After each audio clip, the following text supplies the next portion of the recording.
भारत की new space and research technologies दोस्तों, जिसे कि एनआरटी कहा जाता है, वो अब अपना एक घातक अभिमन्यु को तैयार कर रही है। और अभिमन्यु दोस्तों एक कोलैबोरेटिव कॉम्बैट एयरक्राफ्ट होने वाला है, जो कि टैक्टिकल एरियल क्षमताओं में एक इनोवेटिव और नया कॉन्सेप्ट है। और ये अभिमन्यु अनमैन प्लेटफॉर्म, इसे खास तौर पर डिजाइन किया जा रहा है मैन अनमैन टीमिंग सिस्टम के लिए, जिसके जरिए इंटेलिजेंस, सर्विलेंस और रिकॉनेसेंस, इसके अलावा काइनेटिक अटैक्स, डिकॉय ऑपरेशंस और इलेक्ट्रॉनिक वॉरफेयर किया जा सकता है। और सबसे बड़ी बात, ये कॉस्ट इफेक्टिव भी होगा, यानी कि कम कीमत पर आप दुश्मनों पर एक बड़ी बढ़त हासिल कर सकते हो।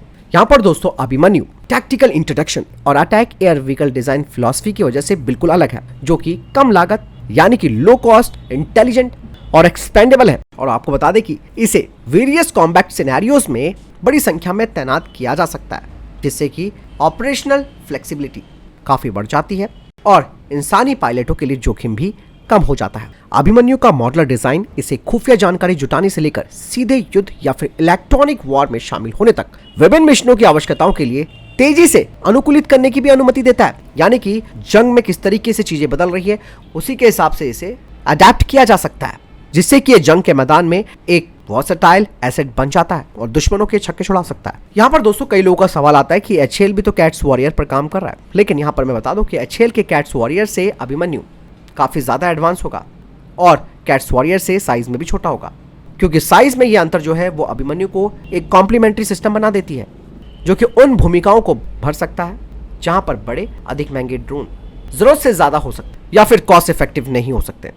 हालांकि काम तो अभी चल रहा है। अभिमन्यु का डेवलपमेंट भारत की रक्षा रणनीति में इसे इंटीग्रेट करने के इरादे को भी आगे बढ़ा रही है, यानी कि भविष्य में बहुत जल्द ही तैयार हो जाएगा, क्योंकि इसे एक प्राइवेट सेक्टर की कंपनी बना रही है, जो कि आपको मालूम है कि दिन रात काम करते हैं। अभिमन्यु को खासकर ऐसे सिनेरियोज के लिए बनाया जा रहा है जहां अनमैन्ड एरियल सिस्टम की तेजी से तैनात की और स्केलेबिलिटी की आवश्यकता होती है।